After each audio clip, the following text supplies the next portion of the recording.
va pas y avoir d'ordre chronologique, va pas y avoir de notes, de top ou de que sais-je. Moi je vais mettre toutes les BD à égalité ici. Voilà, je vais vous dire ce que j'en ai pensé. Et bah voilà, c'est tout. Alors je vais commencer par la première catégorie de BD que je vais aborder. Ce sont les BD de Salomé Lahoche, que peut-être vous connaissez, je vous le souhaite. Et la première BD d'elle que j'ai lue, c'était celle-ci. La vie est une corvée. Oh. Je vais essayer de faire un peu d'ASMR avec ça. Mais bon, comme mon micro il est mobile.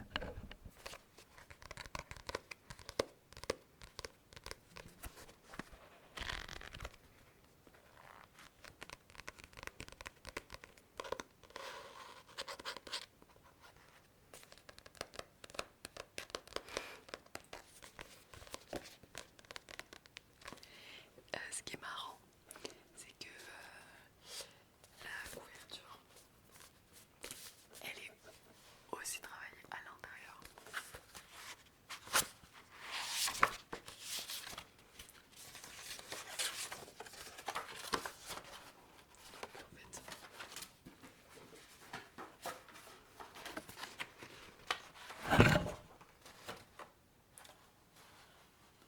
En fait, ça se suit. On est sur son bureau, genre.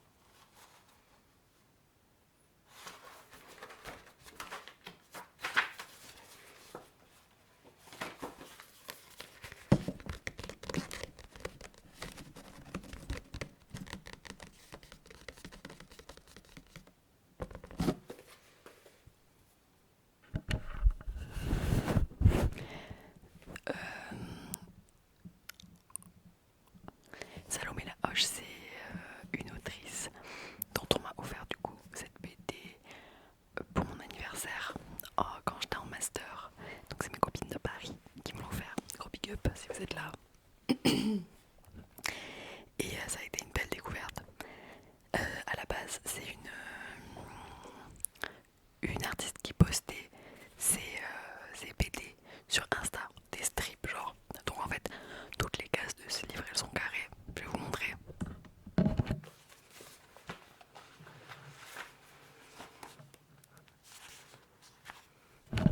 Voilà, donc tout est carré en fait parce que c'est ce qui était posté sur Insta.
elle est... C'est une super scénariste en fait, elle sait super bien écrire. Et en plus, ben, moi je m'identifie Tarpin, il y a plein de choses que genre ça me fait trop rire. Euh, je sais pas, là je vais pas vous en lire une parce que je vais prendre pile poil celle qui fait pas rire, mais vous avez capté. En fait il y a plein de petites histoires, parce que comme c'est des strips Insta, genre 3-4 pages ça fait une histoire. Et c'est ponctué de petites anecdotes philosophiques sur la vie, genre là je vais vous lire cette image de transition. L'aspect positif de la fin du monde, c'est comment je serai jamais obligé de faire des chèques à mes ingrats de petits enfants à Noël. L'extinction de l'espèce humaine, c'est bénéf, franchement. Voilà, c'est un peu drôle. En fait, voilà. La vie est une corvée, ça dit bien son nom. Et le deuxième, pareil, ça dit bien son nom. Donc un petit peu, ça parle de cet entre-deux, en fait, de cette génération qui est un peu désillusionnée, mais qui en même temps a envie d'essayer, mais sait pas trop comment faire. Donc je pense que si vous êtes une femme, que vous aimez le féminisme, ou que vous êtes un homme et que vous aimez le féminisme, et que vous aimez un peu l'humour cru, et l'ironie, le second degré, je pense que ça peut grave vous plaire. Donc je conseille à 100%. Et elle fait aussi des formats plus tradis, donc pas les strips Insta, avec des albums, taille album. Donc là j'ai Angolie. Euh, donc magnifique ouvrage, hein. Je vais vous refaire un petit peu de tapping.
Attention au spoil, mais voilà, c'est elle garde en fait son côté humour très noir, très rentre dedans.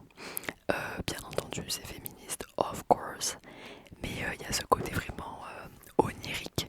Vous voyez là, il y a son château, c'est une fille, c'est une sorcière en fait, qui vit dans un château, qui a un crapaud de compagnie, mais qui fait bordel en fait.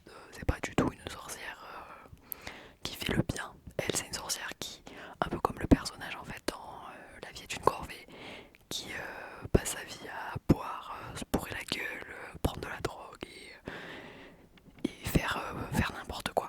Coucher avec des mecs nuls. Et elle est vraiment très très problématique, encore plus que la personne dans La vie est une corvée, vu que c'est plus autobiographique.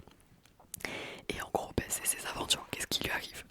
Et bon, pas de spoil, mais là vous avez quelques personnages. Et bah, c'est fumant, c'est très très drôle. Et c'est doux en même temps, voilà, c'est drôle. Mais c'est une histoire, c'est un conte de fées. Donc c'est chouette, je conseille. Et pour finir avec Salomé la Hoche, j'en ai une dernière.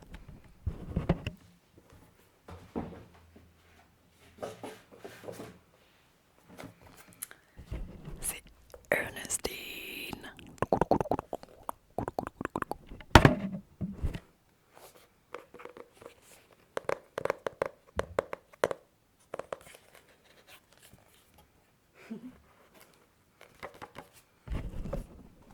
Ça c'est la place pour la dédicace.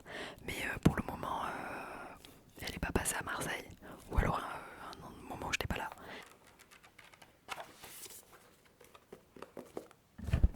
C'est une BD très drôle aussi, très humoristique. Pareil, là c'est un peu comme dans La vie d'une corvée. Chaque planche ça va être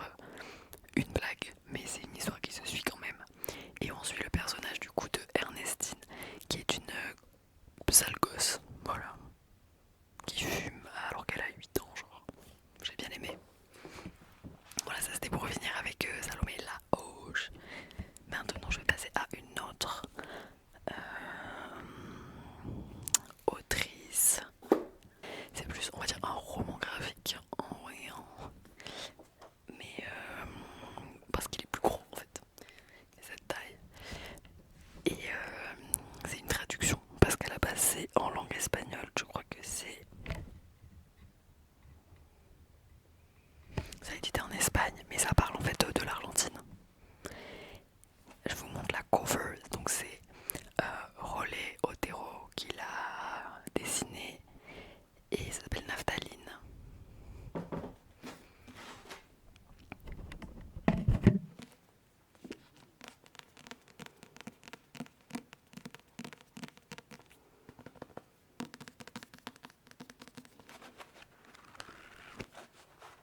Et vous voyez, il est bien bien gros.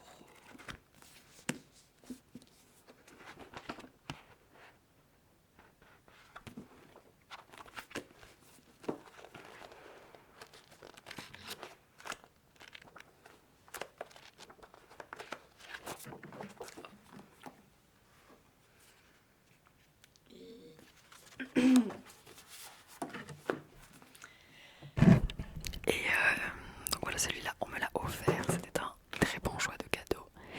Et c'est. En fait, ça parle de la transmission. C'est une jeune qui va. Attendez, je lis un peu le résumé parce que je me rappelle plus trop. Ouais, voilà, c'est ça. Qui retourne dans la maison de sa grand-mère en Argentine à Buenos Aires. Et elle retourne dans la maison de sa grand-mère qui vient de mourir. Et elle va habiter la maison. Et du coup, elle avait aucun lien avec sa grand-mère, aucune relation, voire même un peu d'antipathie. Et quand elle va retourner dans cette maison, elle va découvrir en fait l'histoire de cette femme et comprendre pourquoi elle était comme elle était. Et c'est super bien. C'est tout doux aussi. Et une fois qu'on est dedans, bah, vraiment c'est trop trop bien. Donc je vous le conseille, je vous le conseille. Et les dessins sont trop mimi. Euh, voilà. Genre la gamme chromatique, c'est tout en des tons rosés, bleu, bleu foncé, bleu clair. Genre c'est trop trop mignon. Genre on dirait qu'elle a utilisé que 4 couleurs. Et ça marche trop trop bien. Voilà. Donc déjà amoureuse des dessins. La prochaine que je vous propose, c'est c'est plutôt, je sais pas si on peut appeler ça une BD, c'est un... Oui allez, soyons fous, appelons ça une BD. C'est mes parents qui m'ont offert à Noël ou à mon anniversaire, je ne sais plus. En tout cas, non, qui m'ont ramené ça d'Italie, c'est ça. Un cadeau quoi, très bien choisi. Ça s'appelle El Gato.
je vais le laisser.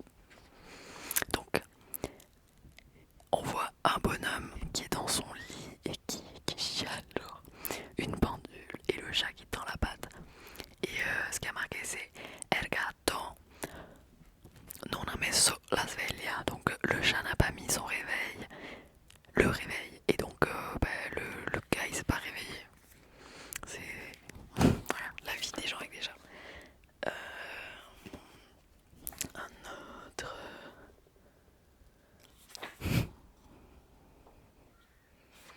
Non mais c'est très très drôle.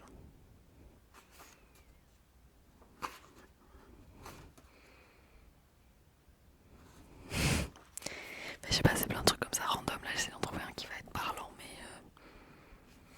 alors par exemple là, encore une fois, deux bonhommes qui se la donnent, qui se bagarrent. Et El gatto preferisce non dire la sua. Donc ça veut dire le chat préfère pas donner son avis, pas s'en mêler. Voilà, bon, c'est plein de trucs comme ça.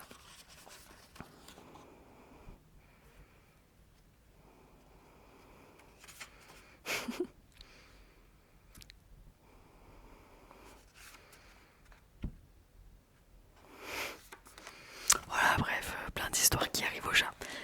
J'essaie d'en trouver d'autres, mais je pense qu'on va s'arrêter là. Je veux pas tout vous spoil.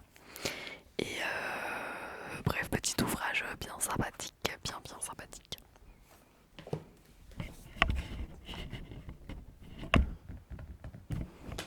Voilà. Euh, je pense que je vais vous parler encore de deux BD. Euh, en fait, une autrice que vous connaissez déjà sûrement, parce qu'elle est déjà un peu connue, c'est Myrion Mal. Et moi j'ai Clémence en colère.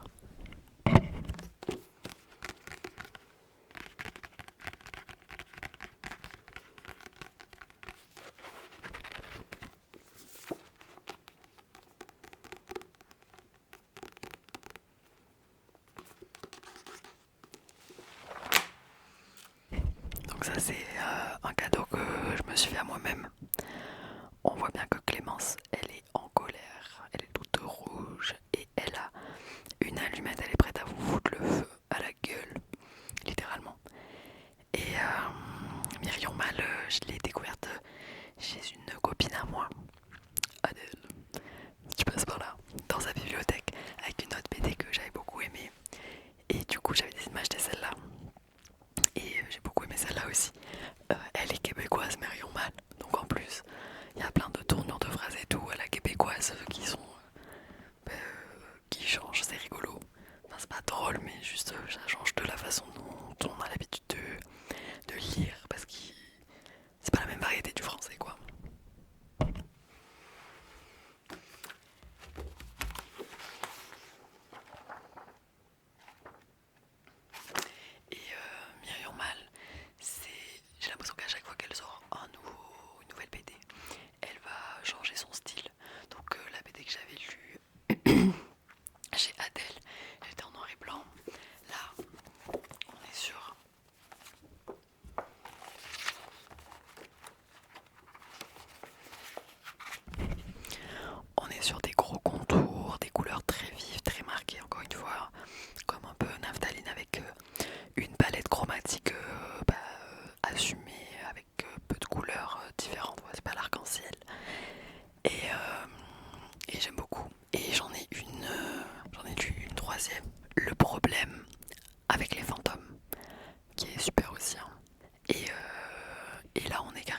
douce, fine.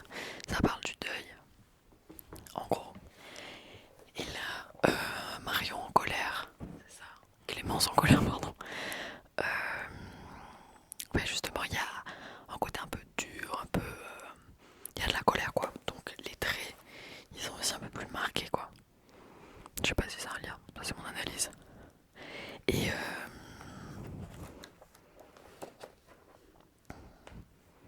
c'est un livre qui parle du viol, voilà. Donc je pense que oh non, c'est un must have. Je respecte pas mes livres. C'est un must have dans sa bibliothèque, Myriam Mal. Si on aime le style de BD dont je vous parle depuis le début, quoi. Un peu de féminisme et des sujets écrits par des femmes. Surtout à destination des femmes finalement. Donc je pensais bien d'avoir ça dans sa bibli. Et la dernière BD dont je vais vous parler, je l'ai pas là parce que je l'ai prêté. Mais, je vais vous mettre une image. Ici, tic tic tic. Piou. C'est, ça s'appelle Balade. Balade.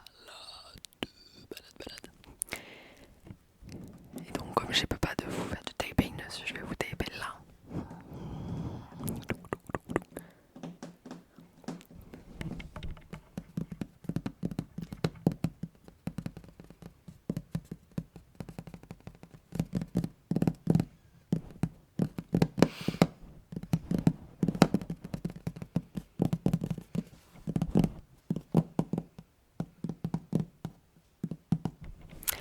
Et c'est une autrice, encore une fois, surprise, qui s'appelle Camille Pott, qui l'écrit. Et alors, ça c'est le banger de l'année passée, 2024 peut-être. Mais pour le moment, c'est dans mon top BD ever, peut-être même top 1 ever, je sais pas. Mais c'est tellement drôle, c'est trop drôle. C'est un conte de fées. Voilà, donc on a la princesse, le prince, le crapaud, la grenouille plutôt, la sorcière bien évidemment, le chevalier, enfin plutôt la chevalière. Enfin bref, c'est très drôle. L'écriture elle est dingue. La narration elle est trop bien. Les dessins sont magnifiques. Les couleurs sont top. Enfin tout est perfect. Et pour le coup c'est une BD que féministe, hein. Enfin je pense. Je sais pas comment elle le décrit Camille Pott, mais moi je dirais que c'est une BD féministe. Et, c'est une BD féministe qui passe, même avec les gars pas déconstruits, quoi. Parce que je l'ai fait lire à des hommes, oui. Et ils ont aimé. Voilà, mon père a aimé en gros la BD. Alors que d'habitude, bon, il est BD-phile, hein, il kiffe les BD. Mais d'habitude, il lit plutôt des choses plus tradies, genre L'Enfeust, voilà, des trucs comme ça, Lucky Luke, Tintin. Donc il est plus BD classique, traditionnel. Et il a rigolé et il a bien aimé. Il m'a dit ah ouais ça c'est une bonne BD. Donc voilà. Je pense qu'on peut terminer là-dessus. Voilà, peut-être que non, je sais pas si vous avez des suggestions de bonnes BD dans ce style là ou dans un autre style à me suggérer.